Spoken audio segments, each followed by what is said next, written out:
Welcome back to another game from Week 3 of the Legacy Gwent League. In this matchup, we have Iluxa, Aluha. I know there's two different ways to pronounce it. I'm not entirely sure which one. I'm going to say both. And Maurandi.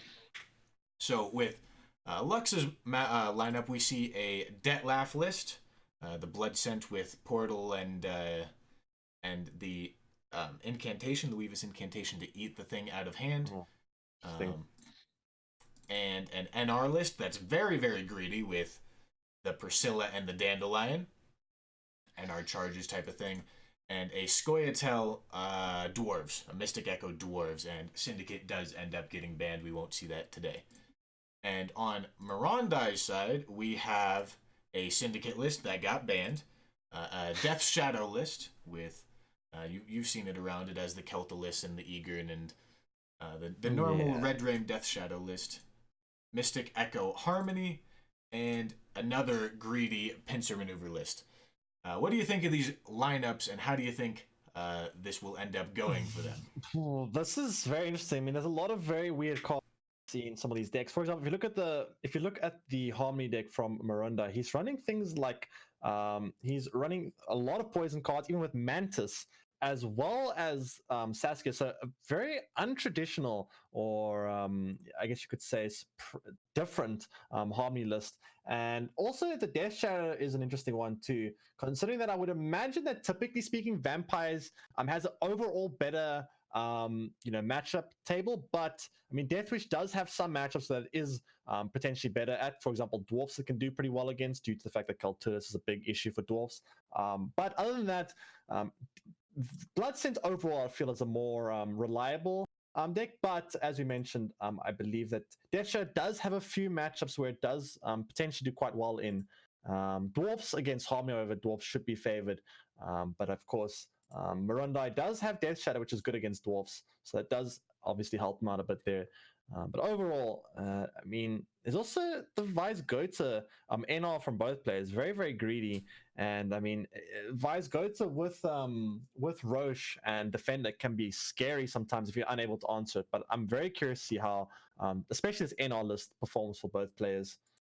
And so in the first game we have here, it's Aluha's Greedy NR versus Maurandi's Harmony Scoia'tael. Let's jump into it and see how it goes.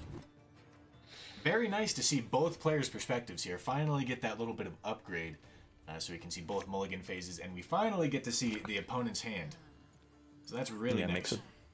Makes it much easier to figure out what both players are thinking about if you can see both their hands. I'm very curious to see how this Harmony list, what do you think about this Harmony list with all these poisons? I mean, it's obviously running Mantis and the Forest Whisperers, I believe they're called. So, quite a lot of poison available to Iluxa. I'm not Iluxa, sorry, Maurandi, but quite curious to see what his thought process is here with regards to all this poison that he put in his deck. Yeah, that Treant Mantis is a little bit of a weird one, considering that it is capable of eating your Treant Harmony proc if it does end up getting flipped before you play out the card that you end up playing late with the tree, or the poison proc as well. Both of those cards can be awkward to play before the Treant Mantis. Yeah, I mean, it's definitely a card you don't usually see with a lot of play, but I'm curious to see how it performs for Maurandi here. This Northern Realms list with Vice Gota, I mean, this I've seen really lists like lucky this on rolls ladder. there, by the way. Dodging that armor, keeping this Redanian Archer enabled. Yeah, I mean, he doesn't have. I don't believe it looks as any way to re-enable it, right? So once that armor does fall, that Redanian Archer is going to basically just be sitting duck once that armor is eaten. But looking at this list, it's very, very greedy. But obviously, if you are unable to deal with it, it can get a lot of points very, very quickly. And the nice thing about Vice Gota is it's a kind of engine that, if it's able to stick just for a few turns, you can use that to boost up all your other engines and make it a lot harder for your opponent to follow up and kill your other engines. So, I mean, if you're not careful, this Vice Gota can do a lot of work very, very quickly, potentially for Iluxa here. I'd like to take a little bit of a moment to appreciate Weezus's editing right there. I liked that we got shown the options that Maurandi was being shown with that Call of the Forest. Very nicely Oh done from yes. him. Yeah, that is obviously very nice to see what options the players had available to them. And we do see the round 1 being concluded in favor of Maurandi here. Iluxa just looking to passively pass the round, not really committing a whole lot.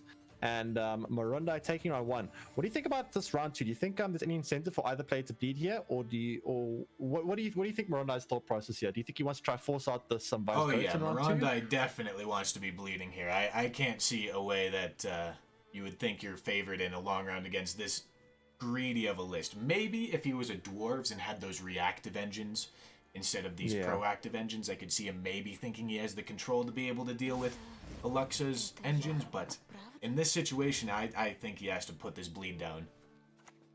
Yeah, I would definitely agree with that. Considering the fact that obviously they're both engine-based decks, however, I think Iluxa's engines are going to be just much more threatening in the long run due to the fact that, you know, as we mentioned, if they are able to stick for just a few turns, they can spiral out of control and make it so hard for him to deal with anything else. We do see the Philippa trading the first waters, and Maurandi answering right back with leader commitments very, very early into round 2, basically saying he's here for the long haul and he wants to push this round quite heavily here. And he is going to end up stopping his own Treant Harmony tick here, like we were talking about a little bit earlier. Once Iluxa does play a unit here, it's going to get poisoned, and that Treant is going to flip, not actually providing any Harmony value for Maurandi's side here. Yeah, that is, you know, 2 points that he does lose out on, unfortunately. But I mean, the Harmony value. Okay, he can trigger it, I guess, with the Weeping Willow, but yeah, as you mentioned, he loses out on Harmony value, which is a bit awkward for him. Problem with Iluxa is, how do you commit this Vice Gota? Obviously, Vice Gota, you want to play it in the same turn as the defender with your leader ability, but committing leader ability, I guess, is not too bad, considering that Maurandi has committed his leader ability, so Iluxa now does have the kind of mindset where my opponent has already committed their leader ability, I'm free to commit my leader ability back, so to speak. I'm curious to see what points he commits his leader ability back here. And Iluxa is going to allow Maurandi to get an additional Harmony proc with that Malayan from his hand, because he does decide to use that on Sace onto the Swordmaster there. And now we do see that leader commitment coming through, like you were talking about. Yeah, the leader ability, I would imagine, will probably be followed up with a defender here, and then potentially follow that up with Vice Gota next. And we don't see any purifiers in Maurandi's hand. What does he do about this defender without any purifiers? I think that's a very difficult. Well, is this Isengrim's Council going to hit an answer? It hits poison. You can now poison to kill the defender. Yeah, I guess he could. Yeah, I mean, it still means that this Priscilla's going to go off for a few turns potentially, and that definitely means that this Vice Gota will be able to do quite a lot of work before it even gets answered, unless he's got other intention. Is he planning on playing the Visgard now to try answer one of? I guess he wants to maybe kill the Pavka here to prevent that Pavka from doing any more damage. It does delay the Vice Gota a little bit longer, but it does get him ahead though, which is pretty important. That does mean that he is now able to threaten card advantage. And imagine if that play had 3 more points on it. Like, obviously, this is it's a little bit of a bad comparison since the Treant Mantis stock does provide the poison, but it could have had 3 potential more Harmony points there in this round. That Treant Mantis just wasn't there. Yeah, it's a bit of a strange one. I mean, I guess Maurandi does want to run or utilize more of the poison packages, so he wants to, you know, throw all of it in basically. But yeah, as you mentioned, he does lose out on some points. It does give him more like flexibility on what he's able to poison, but at the cost of potentially losing out on some Harmony value. I guess if in certain ways, depending on your hand and the sequencing, you might not actually lose anything from it. But in some situations, as we saw here, you can lose out on some Harmony, which can be a bit annoying for a Harmony player, as you always want to be trying to make use of as much Harmony value as you can. And speaking of Harmony value, there it goes. That's a 12-point play there. Yeah, lots of Harmony units on the board to make use of that elf tag coming down again. As you mentioned, he killed the Swordmaster, which re-enables Harmony on with this Malayan. And Iluxa, I mean, he's down by 12 points. Both players have committed leader abilities, so they've both committed quite heavily. But at what point do you commit the Vice Gota here as Iluxa? The longer you wait, the more potential value you are losing. But at the same time, if you play the Vice Goat, you kind of give your opponent a very good pass. So what do you do with this Vice Goat in this position? Well, I imagine he's probably thinking that it's very vulnerable at the moment. Obviously, only having 3 health on its body, it's most likely going to get answered by just about anything that Maurandi could have that does damage. So maybe he's trying to set up the Shawnee like he has done in order to give it a little bit of armor and a little bit of vitality to maybe protect it. Yeah, but I mean, even if it does come down now, it's so late this Vice Goat, it really isn't doing a whole lot. So late to the round. I guess maybe he's trying to just greed it out and keep the Vice Goat for round 3, or maybe I guess he could do it now and get ahead of his opponent potentially. I mean, I guess, okay, being able to get ahead of your opponent. Oh, he chooses not to use any of the charges here. Oh, never mind, passed. Okay, sorry, I missed the pass screen. I'm so used to the new patch with the whole screen being completely blacked out. So it is just a dry pass card. And we do see a round 3 situation where Iluxa does have a portal, but I mean, looking at Maurandi's hand, that's a lot of golds, whereas Iluxa, not quite a lot on golds, but he does have a portal and he does have quite a few points to get generated from these engines. The question is it going to be enough to overcome the likes of Oak and Barnabas here? Well, Barnabas does only have 1 target. He's only going to end up playing as an 8. So that's a little bit fortunate given that Maurandi could have top decked a Dryad and a Dwarf. That is very true, and also the Caress isn't going to do a whole lot due to the fact that he's got no Dryads on the board, which means this Caress is only going to play for 3 points. Very, very unfortunate for Maurandi here to have top decked into this Caress on this board state. Yeah, that's really not going to end up working out great for him, and every single one of the cards from Aluha's hand has a charge on it, giving more value to that portal, and fortunately for him, the Spellweaver, the Spellweaver is still going to stay alive because it can't get answered by that tree. Yeah, so it gets to take full advantage of it. Yeah, this I mean, it's looking like this should be in favor of Iluxa here due to the fact that his engines are doing a lot of work. This portal is already played for essentially 14 points, and it's going to be another 2 points additionally after this Centurion Envoy comes down. So basically 16-point portal, not bad at all in such a short round 3. Very, very good value there on the portal, and of course these engines too also finding quite a bit of value in such a short round. Quite impressive engine value. And now, obviously, from our perspective, we are able to tell that that is a little bit of a mistake from Aluha there, but we have the benefit of knowing exactly what Maurandi's hand here is, and he does not. Trying to just be safe and not lose to having something take out his Spellweaver right there. Doesn't actually end up mattering, as he does still take the round, but had he saved those charges, he would have been able to deny 1 point on this Oak. Yeah, ends up not really mattering here, so GG for Maurandi. I mean, for Iluxa taking the early lead, 1-0 up in the series, and I'm curious to see how game 2 performs. Yeah, very close game, surprisingly close. I really didn't expect it to actually end up being that close when we see a reactive engine mirror versus a proactive engine mirror. I would say that Iluxa was really favored there, and he didn't really take it by a whole lot. Well played for Maurandi to make it as close as it was. Yeah. So, game 2 we have here is a Scoia'tael mirror, although one of these is dwarves and one of them is harmony. Oh boy, the famous harmony versus dwarfs mirror.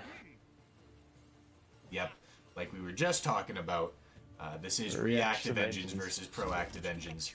It is definitely going to be favored for Iluxa's side here. Yeah, I mean, the thing about reactive engines is not only do you get your own value from engines, but you can also deny your opponent's engine value. Whereas on the flip side, Maurandi doesn't have a whole lot of ways to deny the dwarf engine value as much. We do see a poison heavy, and there are a few reactive cards that Maurandi does have available to him, but for the most part it's going to be very, very difficult to control these dwarfs, and if you're unable to actually shut these dwarf engines down with the likes of Justice, with the mercenaries, they can completely break apart and shut down every part of your synergies as the harmony players. So it's very, very difficult, and you absolutely have to. The problem is the harmony player has to win round 1. If they don't win round 1, the whole order advantage situation comes down round 2, and the dwarf player is in a very, very strong position to 2-0. On the flip side, the Dwarf player doesn't really care too much if it loses round 1. Obviously, they would like to win round 1, but if they don't, they're still in an okay position. So all the pressure is under the Harmony player in order to win round 1. As if they're unable to win round 1, it's likely just 2-0 game over at that point. And luckily for Maurandi, he did get the blue coin here, meaning he is more likely to win this round. So that's just going to make it a little bit easier. He is not necessarily going to remove all of his win conditions in this round 1 just by losing it. Yeah, Really early guard, by the way. Yeah, looking at his hand, he doesn't really have a whole lot of ways to swarm the board. I guess he could have maybe played the Gabble a bit earlier, but Gabble then obviously could just get poisoned. Yeah, it seems like Iluxa's plan is to just pass here, playing his low provision guard there, rather than opting for the Dragoon. I'm not entirely sure why. He's playing around something that's going to end up being row-locked, I would presume. I guess he's keeping the Dragoon for the Pavka potentially. Maybe that's the thought process from Iluxa. That's it. But yeah, so as we mentioned, Iluxa under no obligation to win round 1, whilst Maurandi, on the other hand, he absolutely has to win round 1, and otherwise he has no chance this matchup. And we do see Maurandi taking round 1, and I would imagine we should see a pretty big bleed come down from Maurandi. Yeah, definitely can't afford to be going engines versus engines against a dwarf deck. Yeah, in a long round 3, definitely wouldn't end up being too conducive towards your health. And so here it seems like we're going to end up seeing a Fav commit into a Waters. Yep, pretty standard Harmony opener. Basically saying to his opponent, I am planning on pushing into this round. And I guess Iluxa might just answer back with, there's a couple of things you can do. You can either answer back with his Justice, he can answer back with his trying to set up his Monroe with Rowdy Dwarfs. Maurandi. That's interesting. He plays leader ability immediately. That kind of just gives away his intentions this round. Basically telling Iluxa, okay, I'm all in, so you better all in immediately. I'm kind of curious why he played leader ability. Does he stand to gain anything from playing leader ability on the same turn there as well? I can't think of any reason. Yeah, he doesn't not lose anything, but he doesn't lose anything, but he gives away his intentions immediately. That does tell Iluxa that he is all in, which means Iluxa now can immediately go, okay, I'm going to go all in too if you're going to go all in, I suppose. Which, I mean, we'll see how it goes, I guess, but very, very curious to figure out why he committed that so early with lead ability. Yeah, I suppose it's a pretty inconsequential play. Really just a micro play to maybe maximize points in a couple hypothetical situations. And there we do see that Dragoon come down to answer that Burza right there. And Iluxa does feel pretty good about that decision making in round 1, committing that Dwarf, the guard, rather than the Dragoon there. Yeah, Dragoon is an interesting card because it does not have the dwarf tag rather, which does mean it doesn't play to the dwarf synergy. However, it is a tech card that can answer quite a few things, such as Kaltulis, and of course in this matchup something like Pavko. So it does have a few uses in this match. It did see quite a lot of value. However, it is a bit of a weaker card in the deck, outside of a few niche scenarios, which I would imagine Iluxa teched in for some of those matchups. And I mean, if you look at the scoreboard right now, Maurandi up by quite a few points. Iluxa not really committing back just yet. He does recognize the threat of his opponents getting too far ahead, and he does commit the second Justice with leader ability, getting down the mercenaries and activating his reactive engines to start picking away potentially his opponents' proactive engines and trying to control them with that. Yeah, and this is, like, obviously order advantage doesn't actually exist in this matchup, but it's like some sort of pseudo order advantage where Maurandi is being able to take advantage of developing engines first, so that they're more beefy and more capable of living through Lux's damage here. Yeah, I mean, order advantage, whilst not being as prominent in a reactive versus proactive engine matchup, as you mentioned, if you are able to get your proactive engines down earlier, such as these fledglings, you do get them boosted more quickly and make them harder to kill, which does help out quite a bit. And we do see the Gabble come down range row, which I believe that Luke is probably thinking that it's a bit risky playing a melee row, as it can probably get poisoned. And we do know that obviously Maurandi does run quite a few poisons, so definitely would be quite risky to play that Gabor melee row. And we have seen Iluxa tempo ahead in the previous turn, and he has tempoed ahead once again here. Most likely just telling Maurandi that he is going to be getting card advantage out of this round. And that's quite threatening because the thing is, like, both these players have very similar finishes with the likes of Oak and whatnot. So although both players committing an equal amount of value, so to speak, in this round too, the thing about card advantage is both players, their finishes, their final round 3 hand is going to be all players are going to be very, very similar. And if card advantage definitely does make quite an impact here. And we do see an Oak getting traded for the Gabor, and for the Zoltan rather. And it looks like Iluxa able to tempo it once more, and Maurandi desperately trying to get a pass here, but I mean, I just don't see it happening at this point. Yeah, that it is going to be a little bit of a struggle on Maurandi's side here. Just looking at how much tempo Iluxa is capable of having with this setup Barclay and the setup tree as well. It seems like Iluxa always has the reach when he needs it. Yeah, got a lot of dwarfs on the board, meaning this Barclay going to be able to do quite a lot of work here due to the fact there's so many dwarfs on the board. We do see an 11-point Barclay that also enables 2 engines, so to speak. So basically a 13-point Barclay, and that once again does temper me. And the nice thing about this for Iluxa is he's trading very well provision-wise here. His opponent's committing quite valuable cards, whereas Iluxa not really committing that much in terms of provisions here, but still being able to, answer back at every tempo play that Maurandi is throwing at him. And now Maurandi has decided to trade this final Dryad Ranger for one of Iluxa's cards, and from our perspective, we are obviously able to tell that that's definitely worth it, trading a Dryad Ranger for either a tree, which looks like it's getting committed, or a Call of the Forest.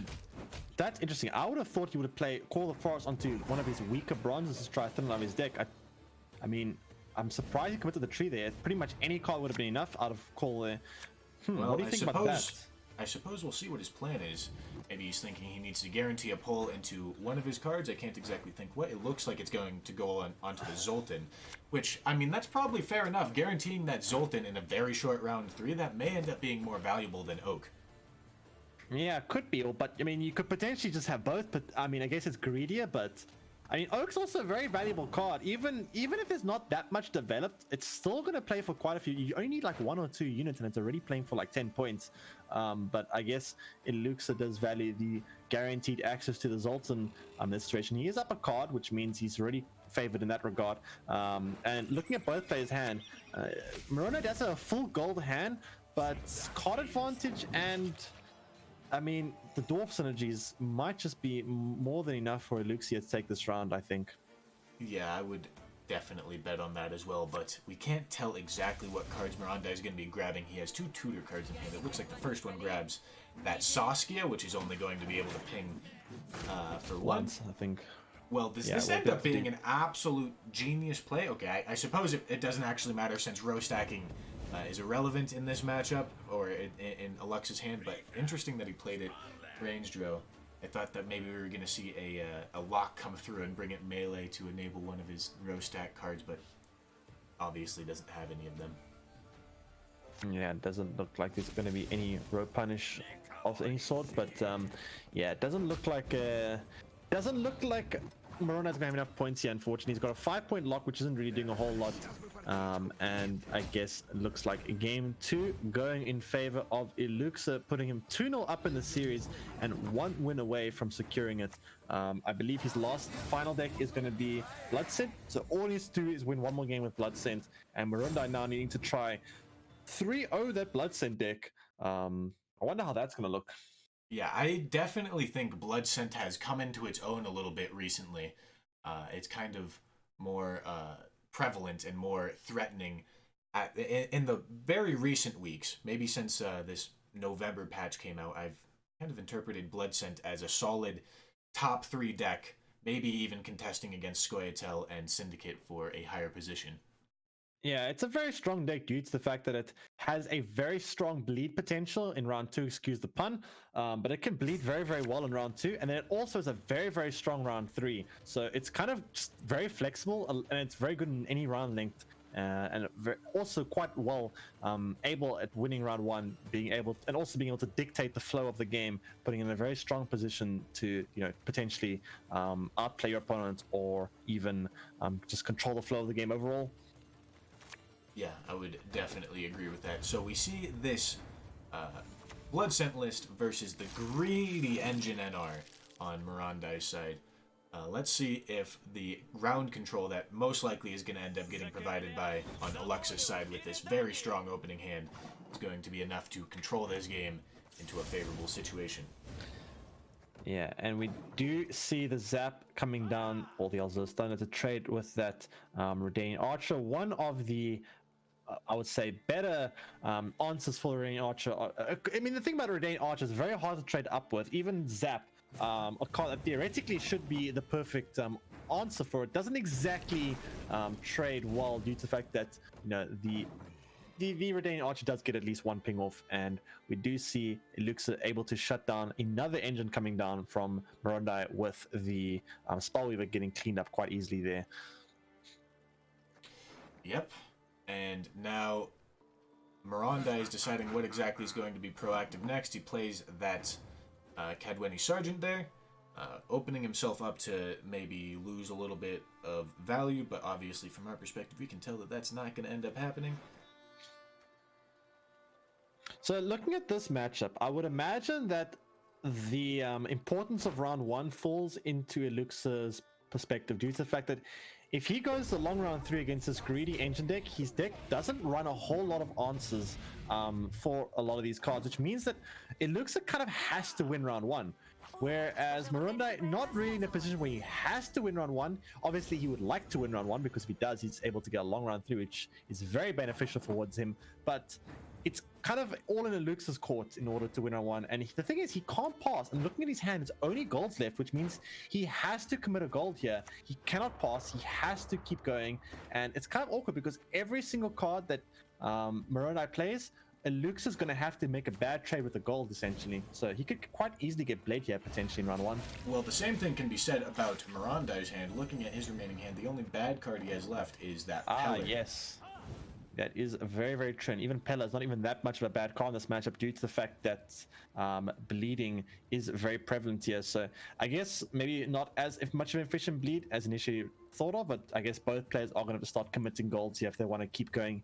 Although it seems Pella is a reasonable card to make a trade with here potentially, and I guess it does force Iluxa to once again have to play another gold card, which is kind of annoying for him due to the fact that he just cannot pass. He has to keep going a long round against this greedy engine deck. Oh, he does take the pass. Wow. What do you think about that? Well, I think it is definitely opening up a potential lose condition, but it does mean card advantage for Iluxa's side. Really heavily betting on his Portal and his Orianna being able to hard carry a long round. Obviously, going along with card advantage here. Yeah, nothing gets ahead in 1 here from Maurandi. I mean, the pass is interesting. I mean, okay, so he gets card advantage. As we can see, Maurandi cannot do this in 1. But I mean, I don't think Maurandi is that sad about it, honestly. I think Maurandi might just be saying to himself, if you pass here, I get a long round 3. Even if I'm down a card, I might still be happy with it anyway. And we also have to keep in mind that from Iluxa's perspective, he might have interpreted Maurandi's hand as being really, really bad and capable of forcing more gold. So, like, had he chosen to take the line of play where he needs to win the round 1 rather than get this card advantage right here, it might have ended up costing him all of his best cards. Obviously, we know that Maurandi's hand did end up being stronger, so that is a little bit of a bad concern. But from Iluxa's perspective, he wasn't able of knowing that. Yeah, definitely very interesting round 1 there. I'm curious to see how this round 3 is going to go. Obviously, Maurandi being a card down is a little bit unfortunate, but he does get his long round. And this Vice Gota can be very, very threatening in a long round 3. I'm very curious to see how it goes. I mean, that being said, Vampire's long round 3 is also not bad. Vampire gets a lot of value with things like Orianna and portal into Garcanes in the long run. But I'm not sure if it's quite able to deal with the Vice Gota synergy and boost synergies in the long run. But I guess we'll find out. It's going to be an interesting one for sure. And we do have to keep in mind that the Purify, the Queen of the Night, exists in Iluxa's hand to answer that defender. And it looks like he runs a Parasite as well, along with the Feast of Bloods and the Natural Selections as a little bit of control cards. Not as good as like Zaps, for example, but they're still capable of controlling some of these lower point cards like that Visigoda. Yeah, and I believe that they'll be very valuable in this matchup, as some of these cards are going to be quite a nuisance if you're not able to answer them. And I think it's going to be very, very important that Iluxa is going to be able to answer those, because if he were not able to answer them, he could be in a lot of trouble in the long run. But it looks like, looking at Iluxa's hand, he does have some answers, so maybe he's able to sufficiently control some of the bigger threats whilst also developing his own threats and maybe potentially outvaluing his opponent's engine power in this long round 3. Yeah, definitely has the capability of controlling some of these lower power cards, but we'll see how it ends up shaping up, because obviously Maurandi does get to take advantage of the double card here, and he chooses to protect his portal first.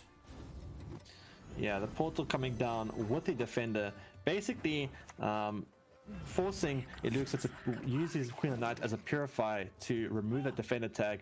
And it looks like Maurandi try and develop Shiny so that he can potentially, maybe, I don't know, keep the Visigoda alive. However, that defender is quite a nuisance for Maurandi to deal with, because he doesn't have any Purify, meaning he's going to have to manually just chip away with pure damage, which is obviously really inefficient against defenders, as they usually come with armor, and when you are in a position where you have to manually damage them, they often play for quite a lot of value in terms of their provision cost. And now this portal ends up getting protected for probably the next several turns, getting these Garcanes out of removal range on Maurandi's side, and this portal does end up being very threatening for Maurandi to deal with. Man, Portal Garcane is such a strong play in Vampires. Honestly, the Portal is just such an... The thing is, there's a cost to it, though. You have to run a lot of weird special cards that can be quite awkward, but man, Portal Garcane can be just such a crazy engine, especially if it's not able to be answered. And we do see the value of it coming down now, basically getting 2 points a turn for free, almost. And, I mean, it's just going to grow and grow further here. And there is a 6-point unit in the form of that